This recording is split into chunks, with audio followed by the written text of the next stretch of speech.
Hi, I'm Will, and this is Steph. Hi, Steph. Hi, Steph. From Pitchero.com. We're here with Olympic gold medalist and Pitchero athlete ambassador Kate Richardson-Walsh. Hi, Kate. Hello. For a live Q&A. All week you've been sending in your questions to the Team GB champion, and we're here today to ask her questions from a list that we've got here. Do you want to start then, Steph? Yeah, let's give it a go. Right. So, Archie Busby from Rotherham Hockey Club wants to take you back to that Olympic final last August and wants to know your emotions when you realised that you'd won an Olympic gold medal for Team GB. Good, Archie. Good start. Good start. Yeah. Strong. I think it's the fastest I've ever run. I think if we had our GPS on, I think it's the fastest I've ever sprinted towards Holly. He'd obviously put in the winning penalty. It felt like all the lights went down and it was just us running, and all of the emotion of everything we'd been through, the training, the ups, the downs, all of the girls that weren't selected that we were representing. It felt like all of that emotion was just, I think you can see my face as I'm running. It's like crying, laughing. Oh, it's like the worst, like crying, laughing face you've ever seen. But it was, all the emotion was just coming out. It was, yeah. What was the support like up until that point, obviously, and then post Olympics as well? Yeah, the support was amazing in the stadium. So we had quite a lot of friends and family out, and they were making a lot of noise, which was incredible. We had to sneak the drum in a few times into the stadium because we weren't allowed the drum in. So in our second goalie, Kirsty, she was sneaking the drum in her bag. So we could have the drum, so Sam Queck's boyfriend could to bang the drum. But that was amazing. And other than that, we didn't really know like how many people were watching because we were taken off social media, or we decided to come off. So when we got back to Heathrow, then when we landed and we looked out the window, we were like, oh my word. Yeah, then we like realised 9-10 million people tuned in to watch the final, didn't they? Insane. I just can't even comprehend that. It was like perfect timing, perfect scheduling, 9 o'clock Friday night. I mean, I'm a Man U fan, but apparently people turned over from Man U to watch us, so I'll allow it that one time. But yeah, it was amazing. Brilliant. And just off the back of that, you just said like there's a lot of noise about hockey that might necessarily not been there before. So like it's sort of been 10 months now since that final. And what did you think needed to happen in the game to order to like capitalise on that? Yeah, I think what I'd really want to see, what we all want to see, we're hockey fans. We want hockey to be on the TV every week. You want to see top level hockey. You can switch TV on and see it. I think netball have done a fantastic job of doing that with their Super League, and I think something like that, like maybe shorter seasoned format, domestic package that we can get on telly, that sponsors can get behind, that it looks really great on TV, that we can modernise the game and just give everybody the opportunity to watch it more often. Yeah, I suppose we just had that question from Mikey Brennan. Sorry, Mikey. Cheers, Mikey. Thanks, Mikey. I suppose that actually the supplementary question that was like, where next for hockey after that to include like improve participation and stuff like that. And I suppose you sort of answered that there. Getting it on telly is so important. Yeah, because I think it's that old like that quote. You have to see it to be it. So you need to be able to see those athletes, on men and women, see them on TV, see the highest level. So you think, oh, I can do that. That's something that I can do because.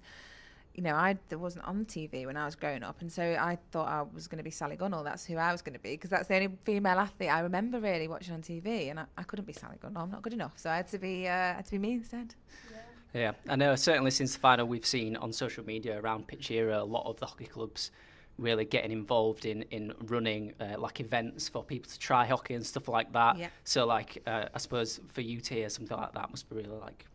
You're happy that hockey is getting out there more and stuff like that. Yeah, I mean, I think the thing that hockey and the association did really well, I think off the back of London 2012, was just get loads of different packages out for clubs to use. So like back to hockey, rush hockey, loads of different ways to get people involved. So if you can go up once every 3 weeks, or you can go every week, there's something there for you. There's a team there for you. Because hockey is for everybody. I think disability hockey is now growing. So the more we can get all of these different varieties of opportunity for people to play, the better. Yeah, brilliant. You touched on when you were young, there wasn't sort of hockey on the telly and stuff growing up. Did you ever imagine that you could go to the Olympics? This is from Sarah Hammer. Oh, Sarah, that's a good question. Did you believe it was possible? Was it always your dream, No, I don't think it was always my dream. I think I do remember watching the 92 Olympics and seeing the women win the bronze medal. I do remember that really clearly, the women's hockey team, and Sally Gunnell just being amazing at the Olympic Games, and the emotion and I'm such an emotional person, so I think you get swept up in that, and the whole country gets behind it, and it's just a really, Olympics has got like a magic gold dust on it. Yeah, it's special, isn't it? Yeah, and so I didn't ever think it was for me. I just thought it was amazing. Yeah. But I never really thought I would get there. Did you have to just pinch yourself when you were there and things like that? Was it just like... Yeah, I think Sydney, it was my first Olympics, and I think I just was blown away by the whole thing, the village, the food hall, the whole opening ceremony, everything was just amazing. This one's from Sue Target. So talking about your younger hockey self again, if you were to go back, do you think there's anything you'd say to yourself or you'd do differently to maybe drive yourself on even more? Yeah, it's a good question, Sue. I definitely would. I was so sure that I wanted to be something that I wasn't. So I wanted to be a really fast, skillful, quick hands player who was, setting up attacks and was always involved in and around the attacking circle and setting up goals. I wanted to be that kind of player, and I'm not. I wasn't. And I was good at tackling, and I was all right at passing, and I could organise and understand tactics. So it took me ages to get my head around that and actually be happy with that was what kind of player I was. So I think just be the player that you are and try and be as good at that, and don't beat yourself up for not being super skillful, fast hands. Yeah, so off the back of that, what advice would you give to young hockey players? Is it, just be who you are, essentially? Yeah, I mean, the best thing about hockey is it's all sorts, all different body shapes, all different strengths. So you might be a really good man marker, or you might be an amazing goal scorer, or a brilliant passer. You might be really quick, or might not be that quick, but there's a place for you on the hockey pitch, and you need all of those elements to come together to make a really good team. And I think was one of the nice things that came out off the back of Rio. People said we really looked like a team, and I think part of that was respect for each other's strengths and weaknesses, and understanding that, okay, you maybe can't do that, but I can help you do that bit, and you can then help me do this bit. So I think it's that sharing the load. Yeah, definitely. Jonathan Johnston, so great name, that one, asks, what drove you to keep playing hockey at the highest level for so many years? Jonathan Johnston sounds like he should be famous. Yeah, it does, doesn't it? It's a great name. And I'm going to have to ask you the question. What is the question again? I'm totally... The name is, So what drove you to keep playing hockey at the highest level for so many years? Oh, yeah, I'm an old lady. Honestly, I think my teammates, and it's the thing I'm going to miss the most. Yeah. Just... those moments that nobody else sees, in the changing room before a game, the build up, and and after the game, and just sitting there and feeling that emotion and that moment together that nobody else will feel.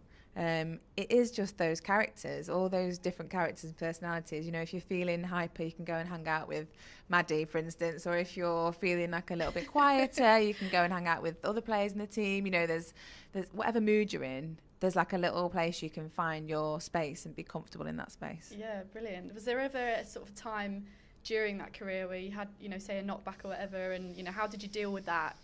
Yeah. Sort of you and as a team as well?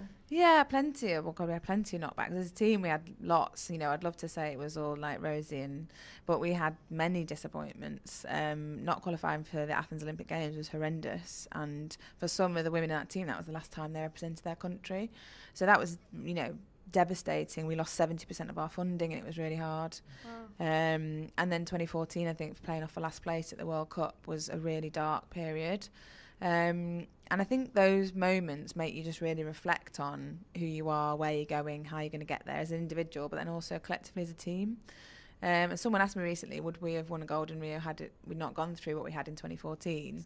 And you don't, hindsight's a wonderful thing, you don't know, but it certainly made us shake things up and get us to where we got to in the end. Definitely. So Emily Allen from Bedford Hockey Club wants to sort of go on a bit more about that, recovering from setbacks. So you as an individual, if you, let's say, lose a match or something, how do you mentally deal with that to come back stronger?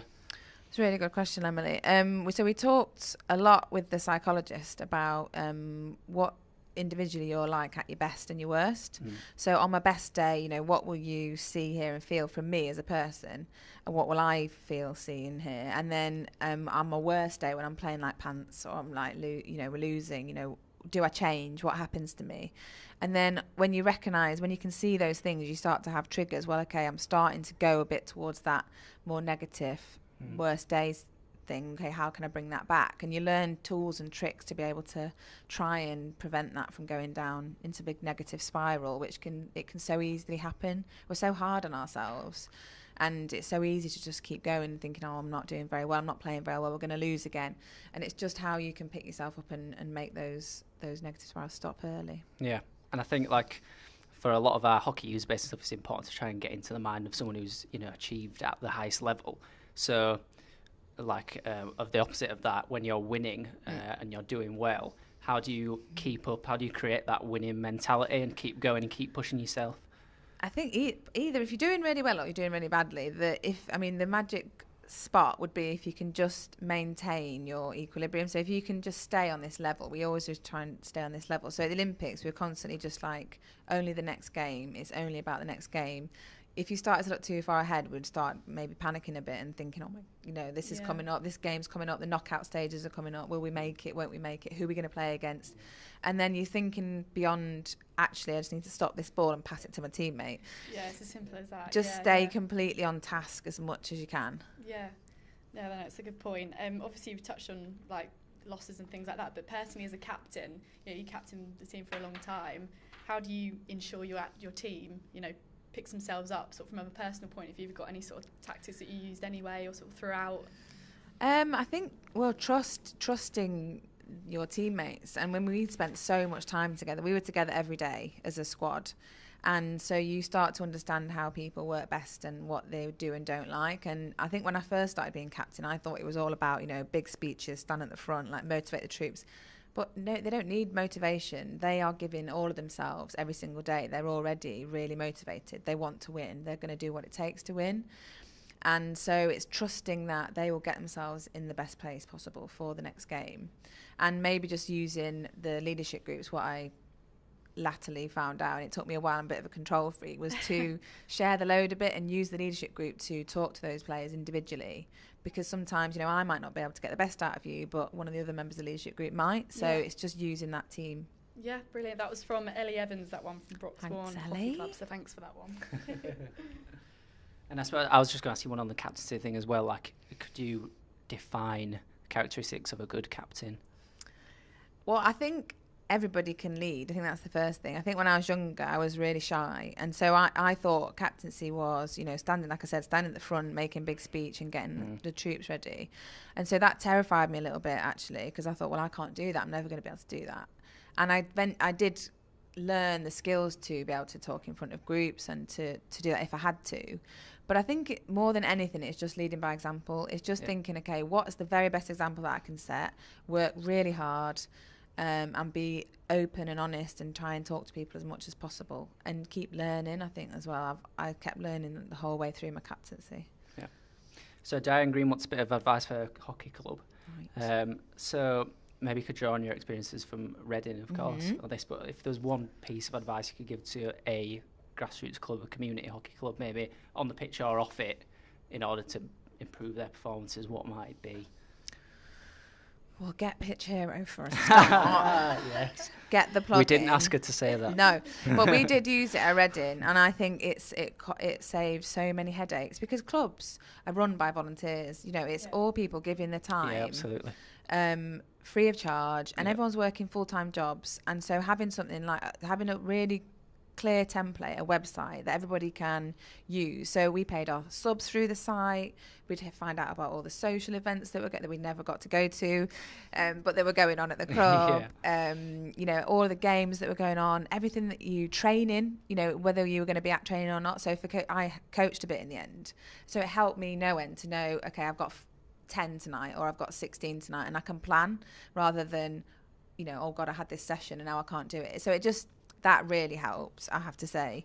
But then otherwise, it's just, I think, just working as that community, like using all the strengths that you have in that group. So you'll have people who are linked with local businesses, or you'll have people that are linked with local schools, and just create those links and keep those communication channels open. Yeah, definitely. Okay, so Jessica Whitehead, bit of an odd one this, but we're going to go with it anyway. Brilliant. I love an odd. I'm odd, so it's fine. Good, Jessica. She'd like to know, if I take up golf, will it ruin my hockey game? I mean, are the sort of technique Jessica, that is an excellent question, and you have not seen me swing a golf club. Ooh, some of the girls. I mean, I can hit an iron all right in golf. Some of the girls in the team are amazing hockey players. Chloe Rogers, ex-teammate, GB player, Olympian. She's amazing at golf. I think she's played off scratch or something ridiculous. She's insane. Really? And it didn't affect her. You know, she is able to play off scratch and she's able to play golf. I think you just switch your mindset. Unless you start like addressing the golf ball like Happy Gilmore, then it might have a few problems. Not too much of a crossover. No, yeah. If anything, she needs to take it up then. That sounds fit. Jessica, get involved. Okay, give it a go, I guess.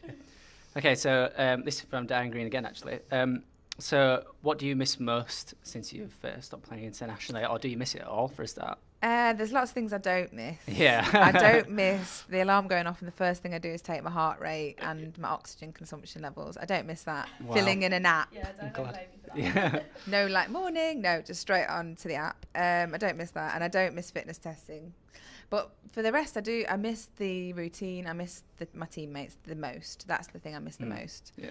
And the camaraderie and the jokes and the banter and just the feeling that you're in a really comfortable, safe place with people that really get you and you can just totally be yourself. I think that's what I miss the most. Yeah. And then now that you have sort of, how do you keep yourself busy? How do you keep yourself fit as well? As when I said, how do you keep yourself fit? Try. So I'm playing hockey in the Netherlands. So I'm playing for Bloemendaal. Yeah. So they train. So club teams in Holland. It's a little bit of a different system. They train 4 or 5 times a week. So that keeps me pretty fit. One of those sessions is a pure running session, which is pretty hardcore. But then I do yoga. I've started doing Joe Wicks, Leaning 15. His sessions are great, his fitness sessions, because you can do them anywhere and they take like 25 minutes. Yeah. I did one last night in the gym and it was great. So circuit training, yoga, stuff like that. And then George King said, do you have any plans maybe later in your career to go into coaching, maybe national team or, you know? Well, who knows? I mean, I don't know how far I'd get. I do want to coach, definitely. I want to see if I can. I've been doing a little bit over the years. In Holland, I've been coaching some tiny, like 10, 11-year-olds, which has been interesting, and helping with the under-14 team. So that's been really good. But I think I need to get my teeth in, like, do it properly, do a full team, be a head coach, and just see all the challenges that you face as a coach. Yeah. And then Catherine Mearn said, have you got any plans to write an autobiography? Yeah. I don't think I'd want an autobiography. I don't think anybody wants to read that. It'd be boring. Well, you've got one sale here. Catherine's already... one book. Yeah. top. It's going to be top of the Christmas book sales.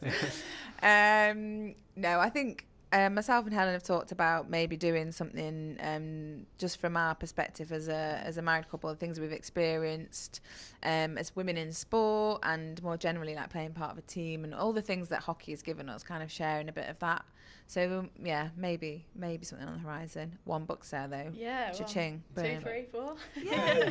No pressure. You have to buy it. You're getting it for Christmas. Unlucky. I just wanted to ask a point just from Diana's question about what you're missing and stuff. Do you get to catch up with your teammates much? I know everyone's sort of scattered about a bit, aren't they? So do you get to sort of have little reunions and things? We are. You're like a family, really. We are like a family. That was going to be one of our values was we are one team. It was going to be we are one family, but then we can't. We're not quite. We are the most dysfunctional family ever. But we're still on the WhatsApp groups. I think we'll be on them forever. And every now and again, something, random picture or something gets put on there, and it just everybody we're back there in Rio. And yeah, we just talk to each other all the time. Like the girls that have been in Holland, Maddie and Sophie, keeping up with them a fair amount.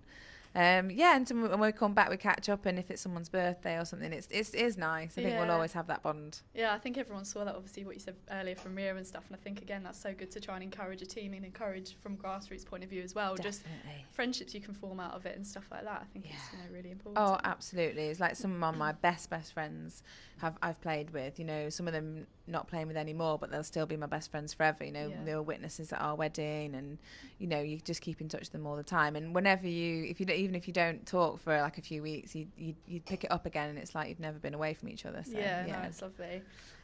Just one final question then from Kat Clark. Looking back on your career, you've played hockey all over the world. What's the best place you've played and why? That's a difficult question, Kat. I mean, Argentina is amazing because it's massive over there. Hockey's huge, and you get massive stands. and the crowd's incredible. But I'm going to be biased. I'm going to go for London 2012. The crowd there in London 2012 was insane. The noise they created was, you could hear it apparently through the whole park. And at the moment when you should probably be focusing in like serious face with like 10 seconds to go before the pushback of a game, the crowd would start counting down and the hairs would come up on the back of your neck, and you had to smile because it was so special. And you thought, and you knew this was like a one-off opportunity. So, although to be fair, I think the World Cup in 2018, I think that noise is going to be recreated at the Olympic Park. So get down there. We need people to get down there and pack it out. Yeah. I think that's the last question, actually. Great. So thank you, Kate. No Thank you worries. for everyone who sent in their question. I think some great insight there for our hockey user base, coaches and players, and take back into their game next season. So for more on Pitchero's athlete ambassador, Kate Richardson-Walsh, or if you want to create the Ultimate Club website, head over to pitchero.com.